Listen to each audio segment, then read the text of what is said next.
So, getting into the word, this is called the strike of God. One strike, the Lord calls it.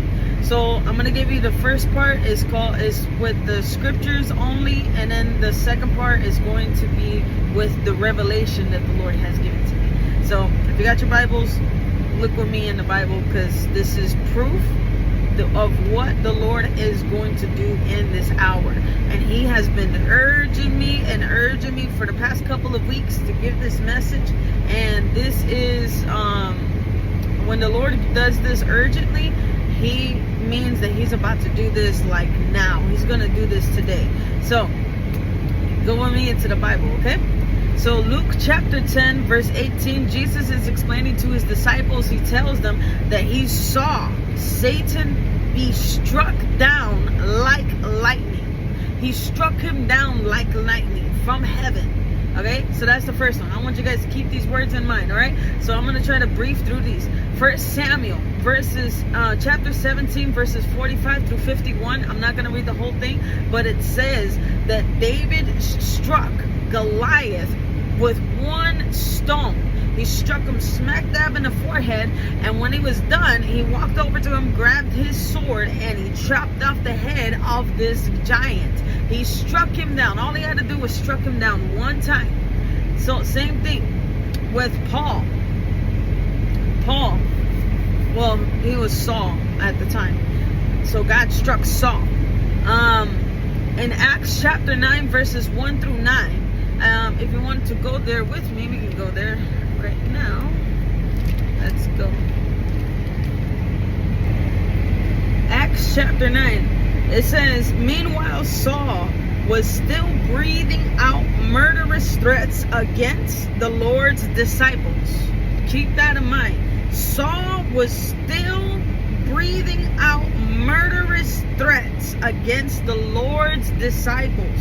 He went to the high priest and asked him for letters to the synagogues in Damascus, so that if he found any there, who belonged to the way, whether men or women, he might take them as prisoners to Jerusalem.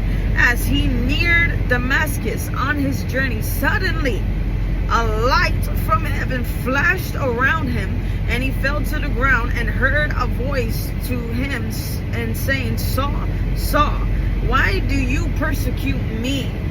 Who are you, Lord? Saul asked. I am Jesus, whom you are persecuting. He replied, now get up and go into the city, you will be told what you must do. The men traveling with Saul stood there speechless. They heard the sound, but they did not see anyone. Saul got up from the ground, but he opened his eyes. And when he opened his eyes, he could see nothing. So they led him by the hand into Damascus. For 3 days he was blind, and he did not eat or drink anything. This is why it is very important not to come up against God's people, because God will begin to fight on our behalf. He will begin to fight back. So, it's getting good. All right. So, Mark chapter 11, verses 12 through 21. And also in Matthew chapter 21, verses 18 through 22. And it's talking about the same story about how Jesus cursed a tree and it withered instantly. Jesus cursed this tree. He found that he was hungry, and he found that it had no fruit, and he got so mad at this tree, and he cursed the tree, and he cursed the roots of the tree.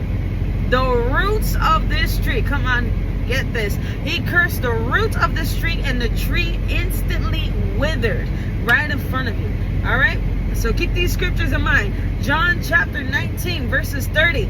Jesus said, it is finished on the cross. So there is a power in saying things one time. There is power in God doing things one time. All he has to do is just one time, and he has to strike it just one time, and that is enough, because God's power is just that potent, you know.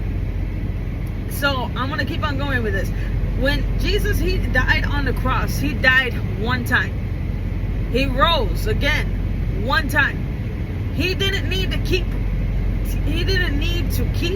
or need to keep coming back to the cross. Why? Because he knows his power and authority. He knows his power and authority. He knows that he is enough. He knows that all he had to do was die one time. All he got to do was be rose again to life one time, and that was enough. His blood is sufficient. He is enough. There's one-time strikes. There's power in the one-time strikes, okay? So Isaiah 55 verses 8 through 11. Let's go there. So it says, for my thoughts are not your thoughts, neither are your ways my ways.